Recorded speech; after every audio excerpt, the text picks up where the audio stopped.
রাতের বেঁচে যাওয়া বিরিয়ানি গরম করার টিপস চলো দেখো। প্রথমে হচ্ছে বিরিয়ানিটা নিয়ে একটা প্রেসার কুকারের মধ্যে ঢেলে নিতে হবে।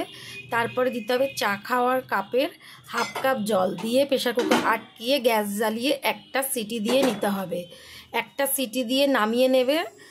তারপরে তুমি বিরিয়ানিটা ঢেলে দেখবে পুরো ঝরঝরে।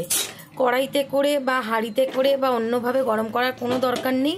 এইভাবে গরম করবে, দেখবে একদম ঝরঝরে, একটা রাইসও ভাঙবে না, পুরো মনে হবে এক্ষুনি বানানো বিরিয়ানি। দেখো আমি গরম করেছি, নামিয়ে নিয়েছি, একটা রাইস কিন্তু ভাঙেনি, পুরো একদম প্রত্যেকটা চাল গোটা গোটা রয়েছে।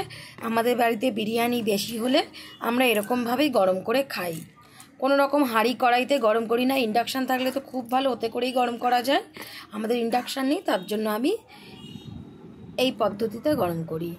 আমাদের মাইক্রো ওভেনও নেই, ইন্ডাকশানও নেই, তার জন্য আমরা এই পদ্ধতিতে গরম করি।